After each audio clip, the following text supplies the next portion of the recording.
My name is Ken. There's a lot to say about Brian. Thought maybe I would write out a speech, but I decided I didn't need to.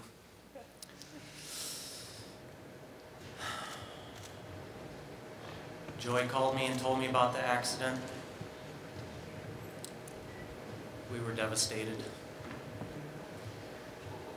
5 days later, we arrived in Kauai and overlapped for a couple of days with the girls. We went to Adam's funeral, his mother, his sister, his brother-in-law.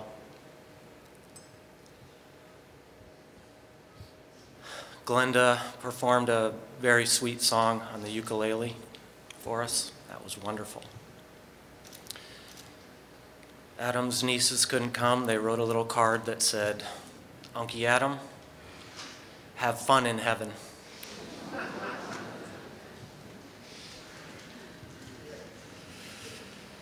Later that afternoon, we all went down to the ocean and spread flowers in the water. It's a Hawaiian custom.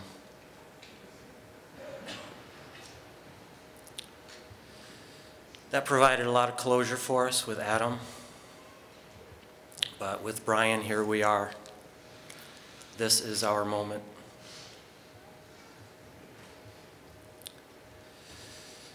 You know, one of my friends said, "You didn't find him because he's swimming to Japan. He'll show up in a nightclub dressed like David Bowie, knocking the socks off of all those cats from Japan. Don't worry, he's well." A couple days later, after we drove everybody to the airport, my wife Patty and I went to the North Shore. We went out on the pier, spread some flowers in the water for Brian. There were a couple of 100-foot-long trumpet fish that were right there. They thought the flowers were great. They started poking at them, playing with them, flashing, bumping into each other, drifting away with the flowers. Kind of lessened down their activity, let the flowers go. They continued on away from the pier. The fish kind of came back. We watched them disappear.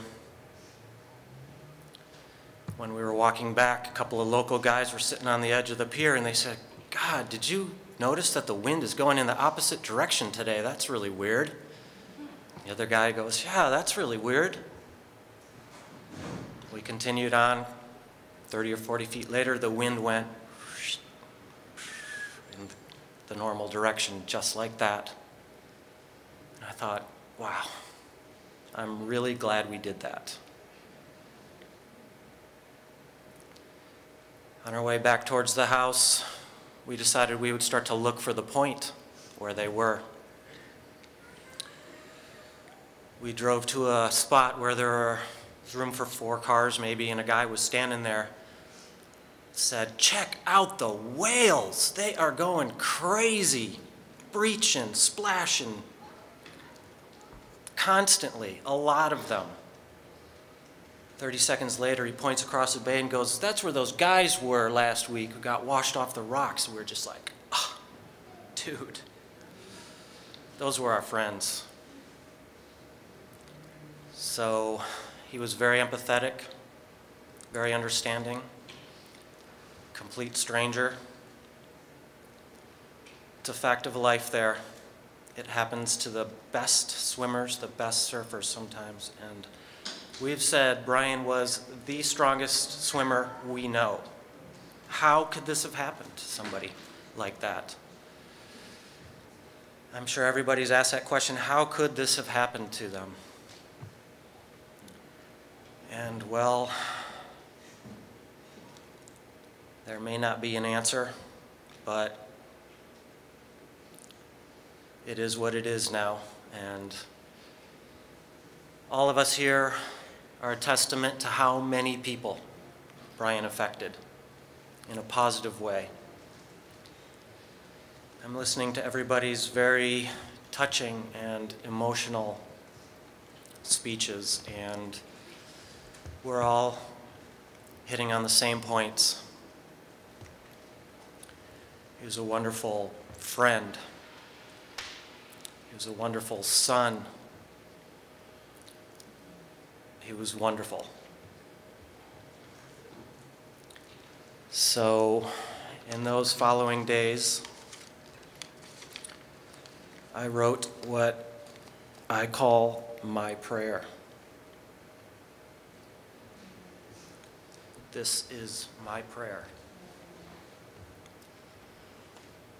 Great Spirit, you are the creator and the destroyer, the maker of the endless cycle of life and death and life again. Guide me through this time of grief and pain. Erase my anger.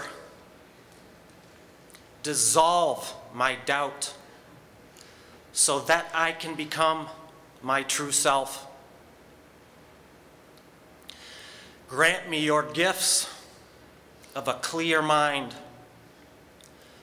a strong body, and a pure heart, so that I may live well and live long to honor my brothers, Brian and Adam.